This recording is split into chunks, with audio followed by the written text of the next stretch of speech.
Well, look, after months of border closures largely driven, as we said, by political opportunism and paranoia, it looked like Australia was finally going to be open again for business. The tourism industry was gearing up for a busy Christmas and summer period, but with the recent outbreak of COVID cases in Sydney, premiers showed once again how willing they are just to shut up shop. Now, over the Christmas to New Year's period, the tourism sector is bracing to lose just under $3 billion alone due to these border closures. It's a massive amount of money. I caught up with the Chief Executive of the Tourism and Transport Forum, Margy, Osmond, earlier and asked what it's been like for the industry after the borders went back up. These border closures off the back of what's happened on the northern beaches are going to something like halve the revenue for the tourism industry over this incredibly sensitive Christmas period. Between the 24th of December and about the 11th of January, the industry normally sees Australians spend about $5.5 billion. That'll be down by $2.9 billion, nearly $3 billion over this couple of weeks period on the basis of our projections. And I suppose really, and we've spoken about this before, but one of the great problems here is the uncertainty, because there really did seem, didn't there, leading into Christmas, into the new year, there was a sense of hope. Not just 2021 was coming, but particularly for your sector, a sense that things would return to some sense of normality. There'd be a few restrictions and whatnot, but basically domestic travel should be able to get back on its feet.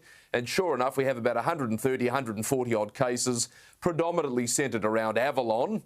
And you've got states like WA basically locking the entirety of New South Wales out. So it's not just the uncertainty of the virus, is it? It's also the uncertainty of the reaction from other governments and other premiers.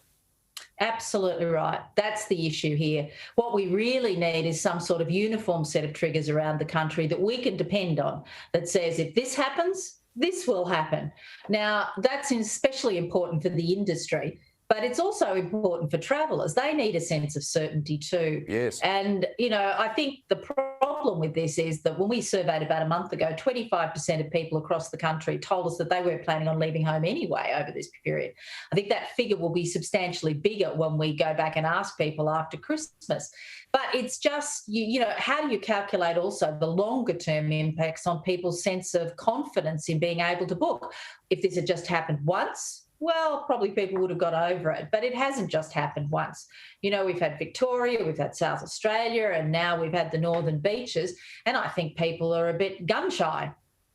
Well, I wouldn't blame them, because, of course, there's also the issue of insurance. I mean, this is obviously a very complicated matter, but not everyone can easily get their money back all the time either. So a lot of people, now they're out of work, revenue's down, incomes are down. They may well want to travel. They might just want to escape. They might want to, dare I say, go across a state border, but they're reticent, very reluctant to do it because it might be cancelled on them. They may not be able to get all their money back. There's a lot of uncertainty in many respects here. Yeah. And look, I think too, within the tourism industry itself, travellers have been pretty understanding over the course of the last sort of 6 to 8 months. If they've got a booking, they've rolled it forward once, they've rolled it forward twice, they've probably rolled it forward 3 times. And now they've just got no more rolling forward in them. And so what that's going to breed, in addition to everything else, is a massive cash flow problem, particularly for the smaller operators in the industry. Now, Margy, let me ask you also about international tourism. Of course, the tragedy of the current situation is that the hope was domestic tourism, and it's been kneecapped by what's happened on the northern beaches, and in particular, we should say, the reaction to what's happened on the northern beaches by other jurisdictions. But international tourism is the holy grail. That's where some big money can be made for not just individual states, but for all of Australia. And yet in the last 24 hours, the World Health Organization have come out and said, well, even with vaccination, it might well be the case that you're going to have mandatory hotel quarantine in place for some time going forward. Now, this, again, is another pull on the reins, isn't it, for a return to normality? It is. And look, I think the important thing here is that we've been saying the industry can't recover without international borders being open again. But we can't survive if we don't sort out this domestic border situation. In terms of all the quarantine provisions, look, the vaccine is a fabulous prospect for all of us, but it's going to take time. Essentially, one of the things that we need to do quicker than that is a smart, fast testing mechanism, reliable, that allows us to say within the space of 24 hours definitively whether or not someone is infected. Now, if we could do that and lessen the quarantine periods down to a day or two, that would radically change our capacity to bring Aussies home and to perhaps be able to do things with international students, skills bubbles, backpackers, you name it. But the issue here is going to be that testing and safety piece while the whole world catches up on the vaccine part of the puzzle.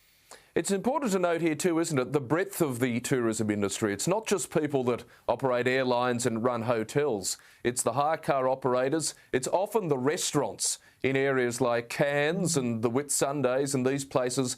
Without tourists, they don't really have a viable clientele. There is an enormous number of feed-in industries which are also suffering. I mean, you mentioned, didn't you, about $3 billion has been wiped off the expected expenditure just at this Christmas time from domestic tourism. So it gives people a sense of the scale of the situation we face here. Absolutely. And look, the hospitality sector is genuinely feeling the pain. I mean, in terms of New Year's Eve in Sydney because of the new provisions. And look, the industry has never argued that health needs to be the number one priority. And particularly in New South Wales, we think the government there is doing an outstanding job.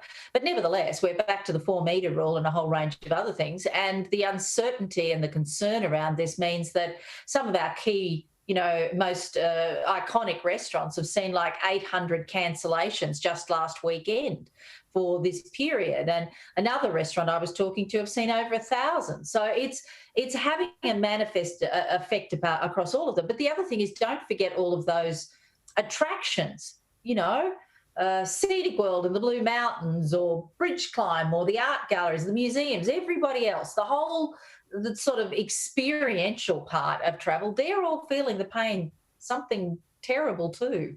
Absolutely. Well, look, you're on top of it at least. Wonderful advocacy from you, Margy. Thank you. We'll stay in touch. Thank you.